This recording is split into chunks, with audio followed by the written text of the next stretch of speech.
In this particular video, we'll focus our discussion on the SPI protocol. The SPI in the SPI protocol term stands for Serial Peripheral Interface.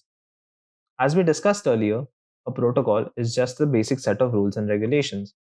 So in this video, we'll try to look into the different rules and regulations laid down in the SPI protocol in order to communicate between different devices. So SPI, that is Serial Peripheral Interface, is a synchronous serial data protocol used by microcontrollers to communicate with one another, to communicate with one or more than one peripheral device. Now, earlier on, we had discussed upon the different segregation of the communication protocols. So the SPI protocol falls under synchronous communication along with serial data communication. Now, the term synchronous communication should ring a bell and tell us the fact that this protocol works on a common clock. Let us try to look into the components of this particular protocol. What are the different kinds of lines which are involved in this particular protocol? As you can see in the picture on the right of your screen, there are 4 lines and 4 components which are under consideration. One is MOSI, second is MISO, third is SLCK, and fourth is SS or CS. Let us try to understand what these lines are for. Number 1 is master in, slave out. This line basically helps the master to take in data from the slave and basically helps the slave to output data to the master.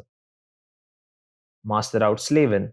As the term itself suggests, master out implies the master is sending data towards the slave, and slave in basically implies that slave is taking in the data which is being outputted by the master.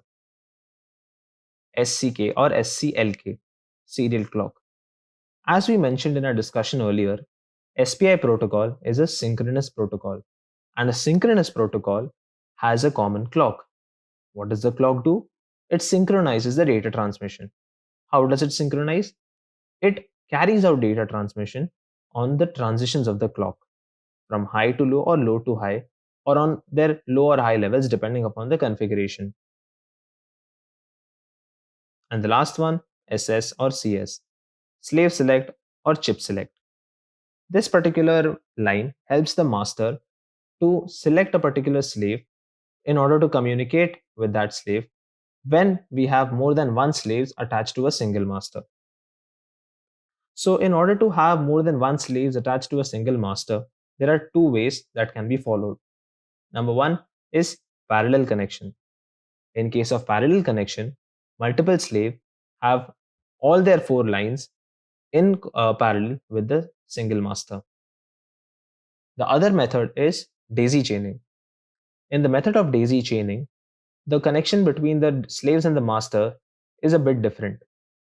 Unlike parallel connection, where all the lines of the slave are connected to all the other lines of the master, in case of daisy chaining, a few lines of the slave are connected to the other slave. How does this help us? This basically helps the master in order to select the slave with the highest priority. In case multiple slaves are sending in the request in order to communicate with the master will be able to select the slave with the highest priority with the help of daisy chaining. So this is all we need to know about daisy chaining or parallel connection. It's just for information purpose. So we'll go through the basic working of an SPI protocol. The clock signal in the SPI protocol synchronizes the output of data bits from the master to the sampling of data bits by the slave. 1 bit of data is transferred in each clock cycle, so the speed of the data transfer is determined by the frequency of the clock signal. Higher the clock signal frequency, higher is the data transmission rate. SPI communication is always initiated by the master, since the master configures and generates the clock signal, and clock signal is quintessential. SPI is a synchronous communication, and therefore everything hovers around the clock. The clock signal in SPI can be modified using properties of clock polarity and clock phase. We won't talk much about clock polarity and clock phase modifications, but it is important to know it for information purpose. These 2 properties work together to define when the bits are output and when they are sampled. The master can choose which slave it wants to communicate by setting the slave select line or the chip select line to a low voltage level. Please pay attention over here. In order to select a slave, it has to put the CS/SS line on a low voltage value. In the idle state, when there is no data being transmitted and no communication being happening between the master and the slave select line is kept at a high voltage level or a high impedance level.